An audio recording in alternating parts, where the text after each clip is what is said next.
Bonjour, c'est Constance. Pas de panique, votre épisode arrive juste après cette présentation. Tout d'abord, permettez-moi de vous souhaiter une excellente année 2021, plus lumineuse que la précédente. Vous commencez à avoir l'habitude, maintenant j'aime vous partager une proposition de podcast juste avant mon épisode.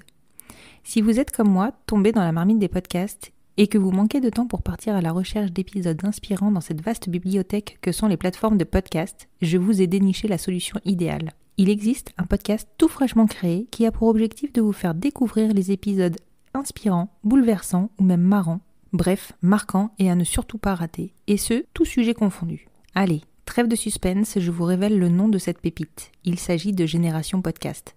Chaque dimanche, Anne Fleur vous propose une sélection de 3 épisodes qui l'ont touché, marqué ou ému. Et un dimanche sur 2, elle vous propose une rencontre avec un ou une hôte de podcast pour vous dévoiler les coulisses de vos podcasts favoris. Alors ce n'est pas le meilleur tips de l'année 2021 ? Vous m'en direz des nouvelles. Maintenant, place à l'épisode.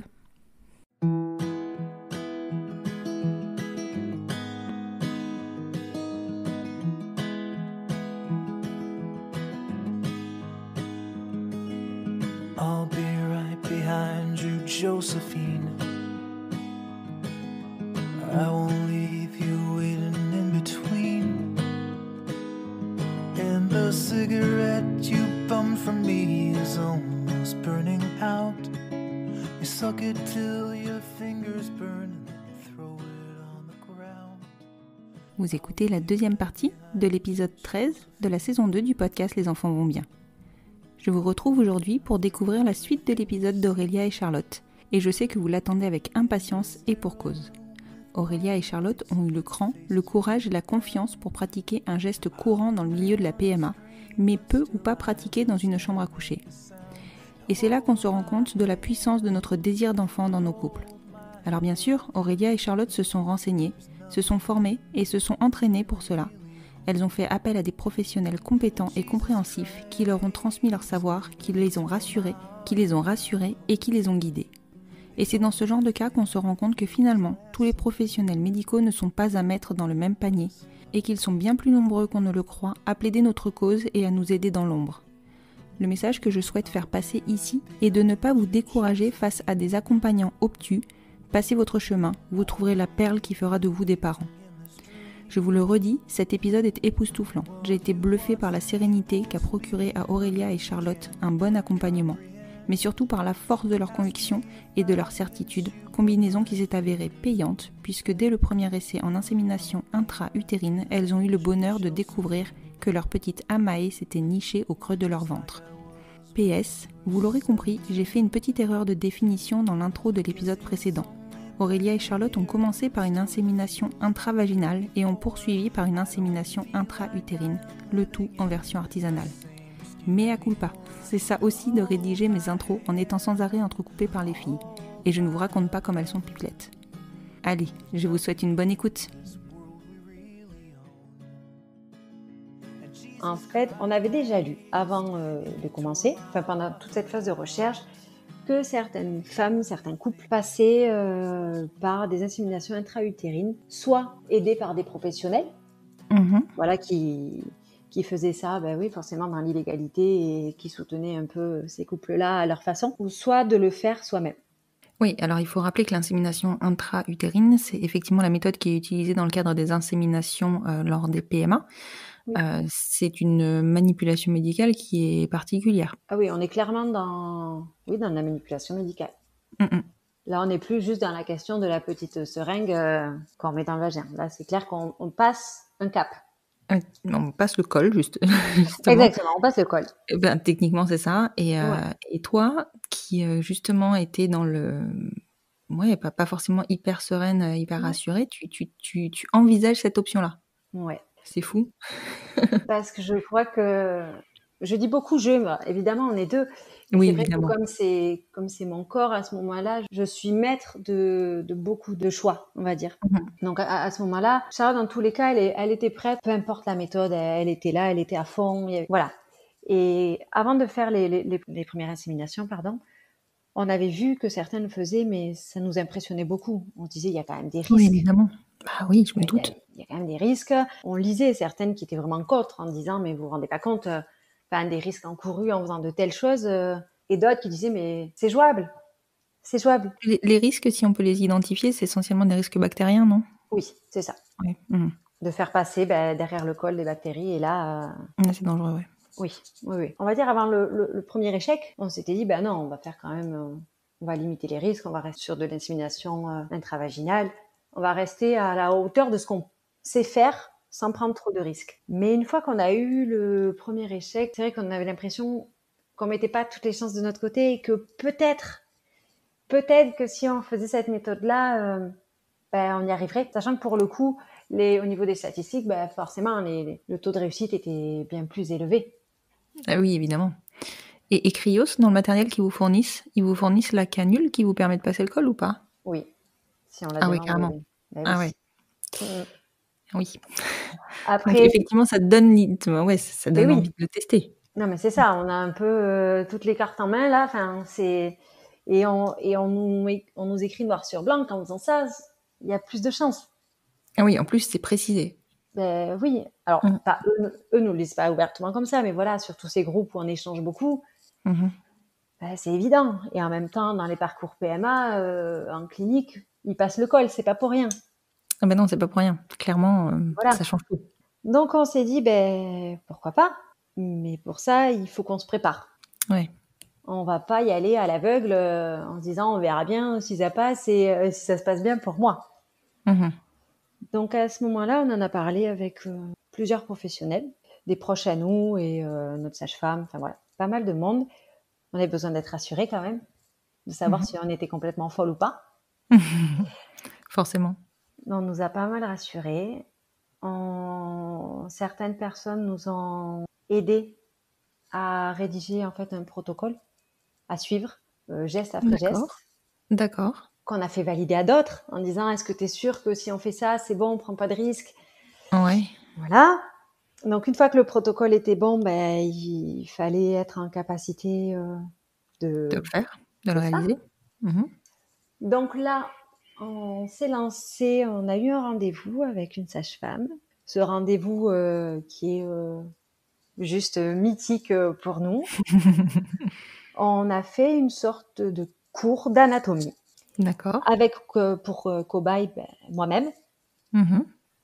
Donc on a expliqué à Charlotte comment poser un spéculum, comment trouver le col, comment savoir visuellement s'il est ouvert, à quel stade on en est de l'ovulation.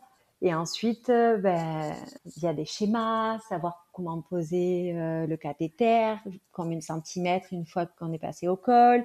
Voilà, on a tout étudié de A à Z. Mais elle devait avoir une pression, Charlotte. J'imagine. Enfin, moi, j'en tremble là. Souvent, je lui dis, je n'aurais jamais pu faire ce que tu as fait. Ouais, tu m'étonnes. Auquel elle me répond, je n'aurais pas fait ce que tu as fait non plus. Voilà, donc on s'est bien trouvé. Pour moi, voilà, c'est ça. Donc on s'est préparé, donc on a commandé, il nous fallait forcément du matériel. Oui, parce que tout n'est pas fourni, évidemment. Ah non, non, parce que Cryos, en fait, n'ont pas de souci pour nous envoyer un cathéter, mais on est dans le flou. On ne dit pas qu'on va le faire nous-mêmes en tant que particulier, ils ne seraient pas d'accord. Donc, évidemment. Voilà, ça reste très flou. Lors de la commande, j'ai demandé un cathéter qui puisse le rajouter, ils l'ont rajouté. Puis voilà, on ne va pas chercher plus loin dans nos échanges. Et donc, il manquait tout le reste. Donc, on en a commandé sur Internet. J'ai été acheter des choses en pharmacie. On nous a fourni des spéculums. On s'est préparé. On s'est entraîné. Donc, à se chronométrer, bien évidemment, parce que... Oui, parce qu'il y a toujours le délai de 15 minutes. Et oui. Donc, il ne faut pas se louper. Tout ça en préparant mon corps, quoi. Enfin, vraiment. Donc, Charlotte s'est entraînée sur la table, avec tout le matériel, pour l'ouvrir, préparer les compresses, ça fait vraiment impossible. On a beaucoup rigolé. Ouais, tu m'étonnes. Donc, on s'est beaucoup préparé. La seule chose auquel elle ne s'était pas préparée, c'était, alors dit comme ça, c'est un détail, mais à mettre des gants stériles. Vu qu'on n'en avait pas beaucoup, je lui avais dit, bon, mais ça, tu le feras le jour J. Tu vas pas aller, voilà. Donc, elle s'était entraînée, par contre, pour tout le reste, à tenir avec la pince, les compresses. Bon. On était prête. On a passé commande. On a reçu donc de nouveau notre tank qui est stationné dans le dressing. Et toujours avec 2 paillettes ou une seule cette Alors fois-ci? là, qu'une seule. Là, on avait D'accord. pris une seule paillette avec une motilité un peu plus grande. D'accord. Oui, parce C'est-à-dire que qu'il y en avait plus. il y en avait plus et par contre, du coup, ça engendre un coût plus important. C'est ça, à peu près le double. Ouais. Donc, on s'était dit, on va quand même mettre toutes les chances de notre côté. Voilà, on y va, on en prend une, mais une un peu plus grande. Donc, on a continué à étudier mon cycle, faire mes petits tests d'ovulation tous les jours. Donc, je les faisais tous les matins et quand on commençait à approcher du moment fatidique, j'en faisais un peu plus rapproché, à la maison, au travail. Vraiment, on était sur tous les fronts. Et finalement, ce jour-là, ce vendredi matin, alors que tous les autres jours, mes tests d'ovulation étaient négatifs, 24 heures après le dernier, là, il est super positif. D'accord. Comme si je n'avais pas eu d'intermédiaire. Oui, pas de pas de signe avant-coureur, quoi. Oui, alors que depuis l'été, je suivais toujours le même processus où je voyais la barre apparaître petit à petit jusqu'au moment où c'était positif. Et là, ce matin-là, je me lève et je dis j'ai loupé un truc. Il est positif. Je sais pas où on en est de l'ovulation. Mince quoi. Ouais, mais tu peux pas te dire j'attends de voir quoi. Non, C'est maintenant mais quoi. c'est ça. Donc on se dit mais comment on fait? Enfin, là d'un seul coup nos plans étaient un peu perturbés dans nos super tableaux récapitulatifs du timing. Donc j'en parle sur les groupes Facebook sur lesquels je suis en disant bon, on en est là. Comment on fait? Et ce que j'adorais sur ces groupes, c'est que on est nombreuses à se soutenir et à réfléchir ensemble. Je trouve ça génial qu'il existe ça. On se sent tellement moins seul. Ouais, c'est sûr. Donc nous avons bien réfléchi en équipe et on s'est dit bon, on va faire ça ce soir. Voilà. On a calculé à peu près. On s'est dit bon, au feeling. C'est soit ce soir, soit demain matin. Voilà. Donc on décide que ce vendredi soir, on se fera un petit apéro dînatoire devant une série qu'on essaierait de tenir le plus longtemps possible pour pouvoir faire cette insémination dans la nuit. D'accord, parce que quand le test d'ovulation indique que tu es en ovulation, oui, c'est que tu vas ovuler. Oui, exactement. D'accord, pas que tu l'as fait. C'est ça. Sur ces tests, c'est vrai que je parle beaucoup de timing, mais en fait, ces tests d'ovulation, quand on dit qu'ils sont positifs, ça indique qu'on a notre pic de LH et qu'en fait, on va ovuler dans les 24 à 36 heures suite à ce positif. D'accord, oui, donc ce qui explique que tu dois attendre. Et oui, c'est ça. Donc, c'est dans les 24 à 36 heures et à côté de ça, on doit faire coller le fait que la durée de vie des spermatozoïdes congelés quand on décongèle est limitée aussi dans le temps. Oui, c'est vrai. On part sur un minimum, sur une idée de 12 heures. D'accord. Même si Cryos annonce qu'on peut miser entre 24 et 36 heures, mais quand même la majorité part sur l'idée qu'on est sur du 12 heures. Donc il faut réussir à faire coïncider tout ce joli petit monde. C'est ça. Donc nous, au moment de nos calculs, vu que c'était un peu flou, à ce moment-là, on se dit bon, écoute, allons-y, on fera ça cette nuit et puis on verra bien. Donc à ce moment-là, tu décongèles tes spermatozoïdes? Alors, en pleine nuit, au moment d'aller se coucher, où on se dit bon, allez, c'est l'heure, allons-y. C'est parti, on décongèle, on ouvre le tank, on sort la paillette et puis on s'installe sur notre lit avec tout le matériel partout, le champ stérile. Ah oui, carrément. Le but étant de prendre le moins de risques possible. C'est ça. Quand même. Donc, on s'installe tout ça et donc arrive le moment où je dis à Charlotte, mets tes gants stériles, à part qu'elle en avait jamais mis et qu'arrive le moment où c'est la pagaille, qu'elle s'en sort pas et qu'elle secoue sa main et que ses gants stériles touchent mon pied. Bref, le chaos. Merde, mince, pardon. Non, mais c'est ça, le chaos. À part qu'on rigole, mais on rigole qu'à moitié parce qu'on est fatigué, qu'on est stressé, que la situation est beaucoup trop stressante. Donc je lui dis mais dépêche-toi, enlève-les, mets du gel hydroalcoolique. À l'époque c'était facile d'en avoir, donc je dis vas-y dépêche-toi. Et donc, on nous avait prévenu en plus que voilà, au moment de l'introduction du cathéter, au passage du col, que je pourrais ressentir des sensations pas forcément agréables. Mhm. Donc, on m'avait prévenu tout ça. Donc, on se lance avec quand même un peu d'appréhension, elle, de me faire mal Mhm. involontairement, et moi, voilà, de souffrir un peu Oui, bien sûr. voilà, et que tout se passe bien. Donc, on se lance en rigolant.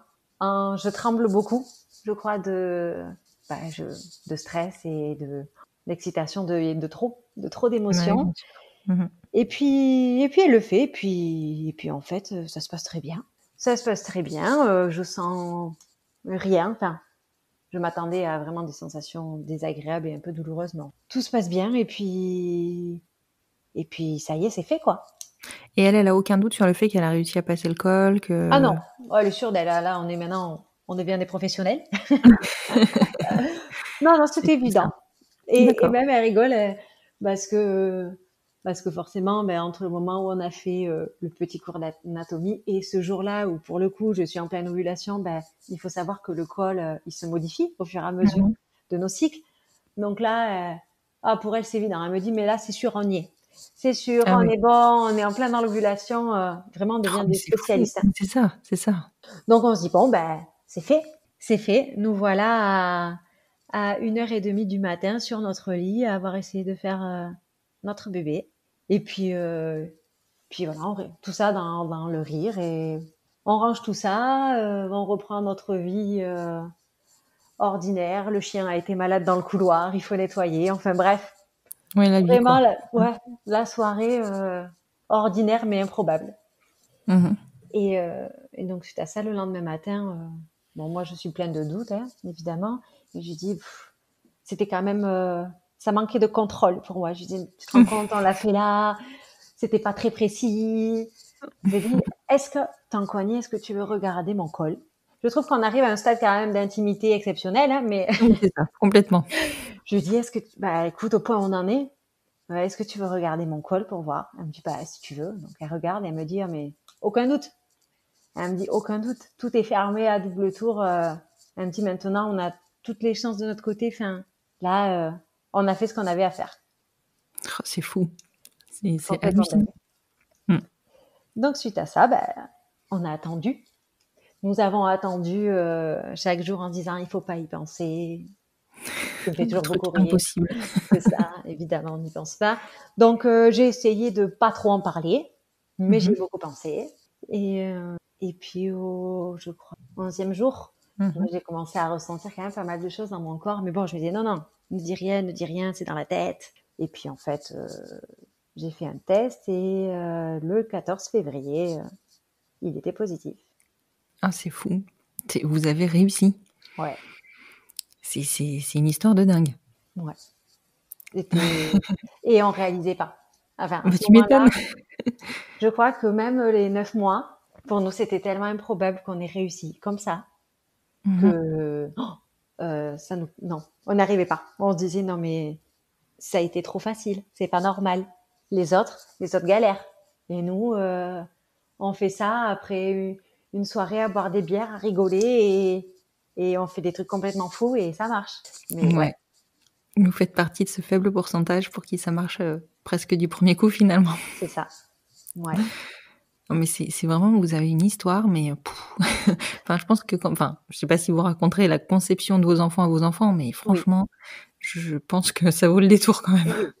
Ouais, c'est ce qu'on se dit. On se dit que Amae était faite, enfin, dans tellement de joie, d'amour, de rire. Enfin, on pouvait pas espérer mieux. On a eu la chance d'y arriver comme ça, et ça répond à toutes nos attentes et besoins. C'est juste dingue, même si bien évidemment tout ça est illégal et c'est moche et j'aime pas faire ça. Bien sûr, mais Mais bon, on mais n'aime pas j'ai ça mais non plus, hein. aucun regret. C'est tellement juste fou Et oui, que si c'était à refaire, vous referiez la même chose, évidemment 100 fois. évidemment. Ah non, mais ça me met, franchement, je suis ouf. Je trouve ça génial comme parcours. Voilà, ça a répondu. Enfin, vous êtes allé au bout des choses en ne mettant jamais voilà, vous n'avez jamais mis entre parenthèses vos envies pour Non, vous assurer que ça puisse fonctionner. non. C'est, Mais Bravo, je franchement crois que bravo. notre histoire a été tellement baladée, je crois, par les autres, par la vie des autres. Enfin, nos débuts, voilà, je pense qu'on a des débuts quand même particuliers. Mhm. Et je crois qu'à un moment donné, une fois qu'on a pu être entièrement libre de nous aimer et de mener la vie qu'on voulait, pour moi, il était hors de question que quelqu'un d'autre puisse se mettre sur notre chemin. Que Ouais, ce soit je dans notre comprends. couple, dans notre mariage, et alors encore plus dans la conception de nos enfants. Et alors justement, ça a été accueilli comment ce bébé dans vos familles? Alors, Je suppose que vous leur avez pas raconté la conception? alors maintenant si. D'accord. En fait, on avait fait le choix de ne pas parler à nos familles du moment où nous nous sommes lancés. Mhm. Voilà. Parce que on a considéré que de façon générale, les gens ne crient pas sur tous les toits qu'ils se lancent dans l'aventure du C'est pas bébé. faux. C'est même, Donc il était, rare. oui, donc il était hors de question qu'encore une fois, on se démarque Mhm. en faisant différemment. Mhm.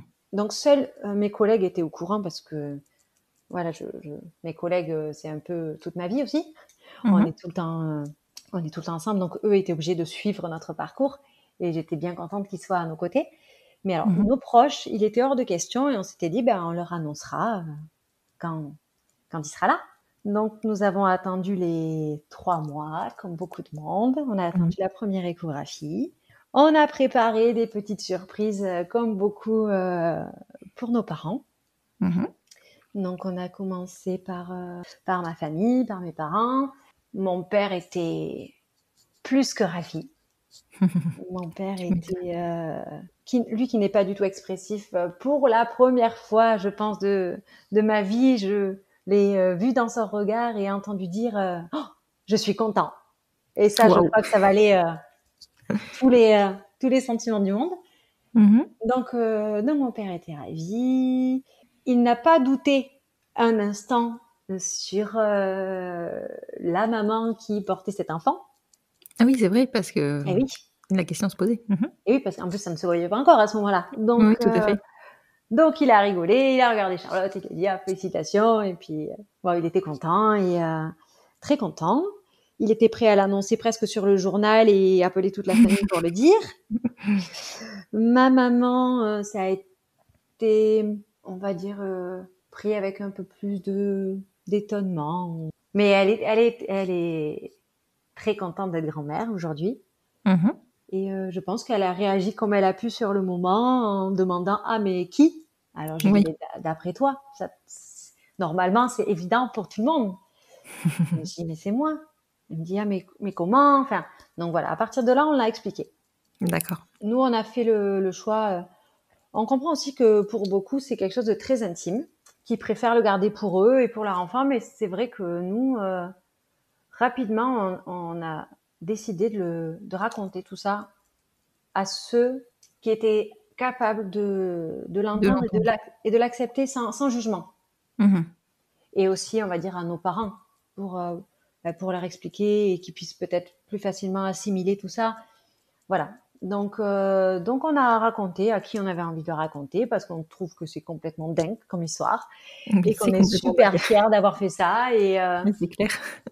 donc on a raconté sans souci en disant que on voulait surtout pas que ce soit quelque chose de tabou et donc c'est passé comme ça. En effet, les gens sont surpris parce qu'ils ne Oui. s'imaginent pas qu'on puisse faire ça. Mhm. Une fois passé l'étonnement, forcément, ben, il y avait quand même un peu d'inquiétude pour nos parents en disant mais vous vous rendez compte, qu'est-ce que vous avez fait au niveau des risques? Et puis on leur explique bien qu'on n'a plus 15 ans et qu'on sait ce qu'on fait et donc Et que bon, c'était un choix fait en conscience, quoi. exactement. Donc petit à petit, mais non, mais c'est bien passé. La famille de Charlotte aussi, son papa, du côté de son papa, très bien. Et sa maman, ben, on n'a plus de lien déjà depuis quelque temps. Donc Mhm. nous n'avons pas eu à lui annoncer, mais elle sait qu'une petite fille est arrivée. Mais c'est la vie, c'est Oui, ainsi. tout à fait. C'est la vie de nos familles aussi, hein, hélas. C'est ça.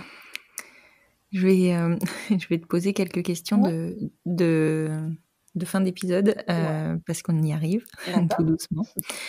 Donc évidemment, je suppose que vous êtes en procédure d'adoption pour Maë? Bien sûr. C'est en cours. C'est pas a priori la partie la plus compliquée du problème pour vous. Du tout. Est-ce que tu peux me dire si aujourd'hui pour toi un enfant, donc en l'occurrence votre petite fille, est heureuse avec 2 mamans? Alors, il est évident que oui. Notre petite fille est en pleine forme. Bon, elle dort pas assez. J'espère que le jour où je m'entendrai dire ça dans cet épisode, elle dormira d'ici là. Mais Je mis à l'espère part pour toi ça, et elle va super bien. C'est un bébé très souriant. Quelque chose l'autre jour donc elle est chez une nounou. aussi. Elle est chez une nounou et comme beaucoup de nounous, je crois, on aime bien discuter quand on va la récupérer. Et puis on en est venu à aborder la conception d'Ama et la réaction de nos familles, tout ça. Enfin, voilà. Et donc je lui explique que nous on fait notre petite vie ici, loin de nos familles, et que c'est mieux ainsi, et que notre priorité c'est vraiment notre famille en fait, qu'on a formé et qu'on est dans l'amour en fait. Alors des fois ça paraît un peu niais, hein, mais ça c'est la vie qu'on a choisie en fait, de s'aimer. Voilà. La priorité, c'est ça. C'est qu'on soit heureuse ensemble de s'aimer, d'avoir plein d'enfants et qu'on Et a s'aime priori, tous. ça fonctionne plutôt. Et donc, j'explique ça à la nounou. Ouais. Et j'étais surpris et ravie qu'elle me renvoie que c'est exactement l'image qu'elle a de nous et qu'on renvoie beaucoup d'amour quand on nous regarde et de joie, et que Amae a beaucoup de chance d'être arrivée dans cette famille parce que ça respire la joie et l'amour. Donc je me dis, c'est bon, on a réussi, quoi. Et c'est ce qu'on perçoit sur votre compte Instagram, hein, clairement. C'est gentil.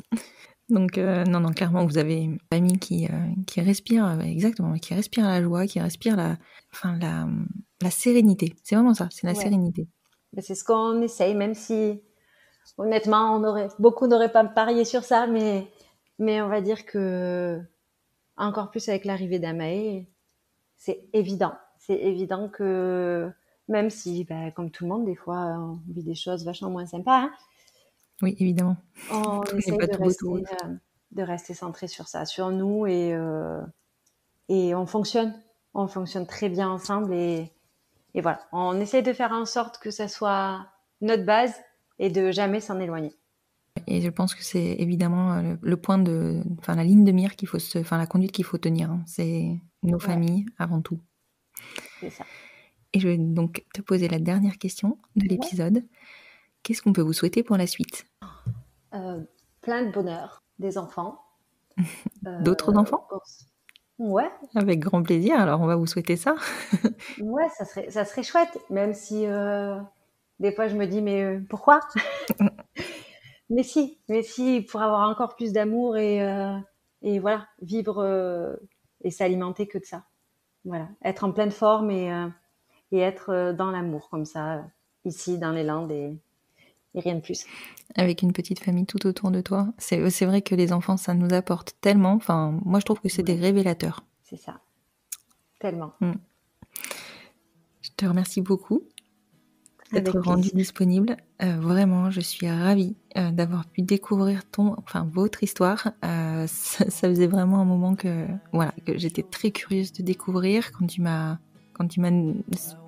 spécifié quelle était la méthode que vous aviez utilisée. Déjà, j'étais admirative. Et alors là, suite à cet épisode, mais c'est plus de l'admiration, quoi. C'est juste dingue, incroyable. Franchement, je mettrai, si ça ne te dérange pas, en lien de cet épisode, ton compte Instagram pour que, si jamais des couples souhaitent s'orienter vers cette méthode-là, qu'elles puissent venir vers vous ou demander conseil. Alors, je me doute que vous ne pourrez pas les guider parce que c'est pas votre métier, mais en tout cas, vous pourrez leur apporter votre expérience. Bien sûr, pas de souci. Super, merci beaucoup Aurélia. Merci à toi. À très bientôt. À très vite.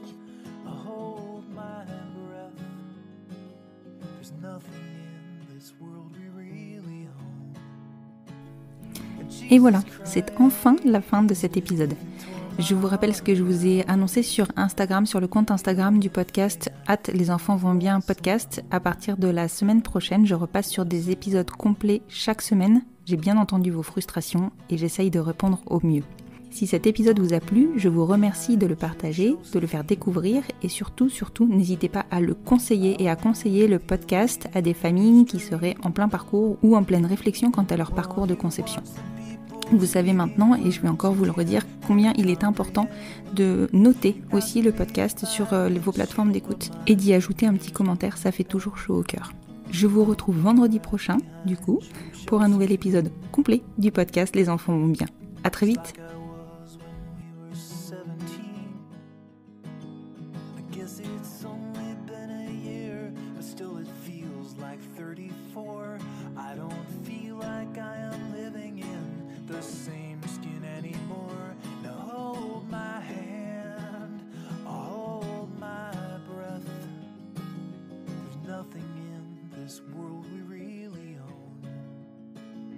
Jesus Christ, if you tore my heart out, the only thing I'd feel is less alone, less alone.